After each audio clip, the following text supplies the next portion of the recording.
The Office of the Prosecutor of the International Criminal Court investigates Russian crimes against Ukrainian prisoners of war and civilian hostages. The ICC has previously focused on Russia's illegal deportation of Ukrainian children. In March 2023, the court issued arrest warrants for Putin and Lvova Belova in this matter. They also are investigating the shelling of the country's energy infrastructure. Arrest warrants were issued in March 2024 for Viktor Sokolov, commander of the Russian Black Sea Fleet, and Sergei Kobylyash, commander of Russia's long-range aviation forces.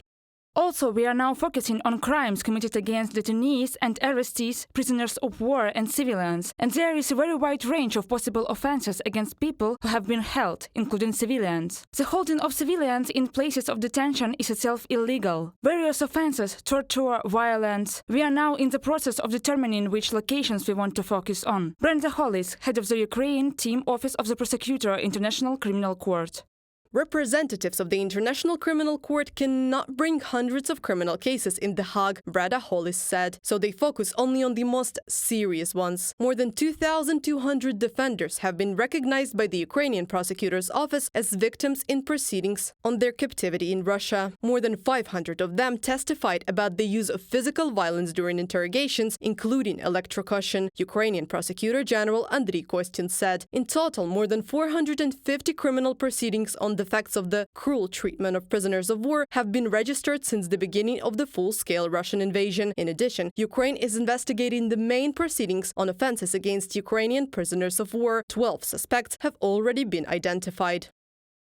The system created by Russia is a system built on torture and inhuman treatment on the territory of Russia and the temporarily occupied territories of Ukraine. The first so-called screening, an informal conversation with prisoners of war who are now returning, shows that up to 90% of our people suffer from various types of torture, inhuman behavior, physical, including sexual and mental violence. Andriy Kostin, Prosecutor General of Ukraine.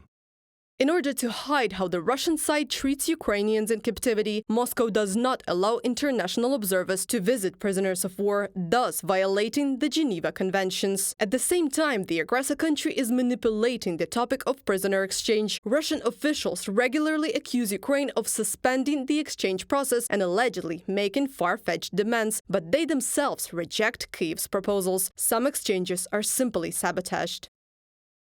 We are ready and we are open. Even in the months of Ramadan, we offered to exchange all the Muslims we have. The same was on Easter, but no, Russia ignores all this.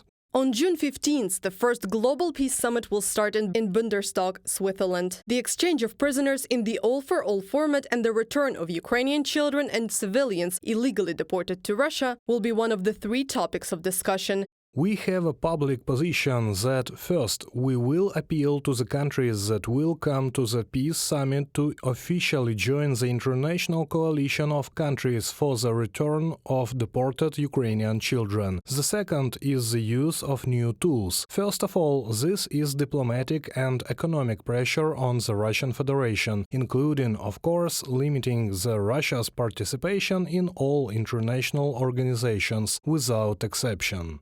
During 27 months of full-scale Russian aggression, Ukraine managed to return 3,210 of its civilians. 705 of them were children illegally deported to Russia or forcibly transferred to the territory occupied by Russia. The rest are captured Ukrainian servicemen and civilian hostages. Reported by Anastasia Tarnavska, Valeria Nikopelova, UATV News.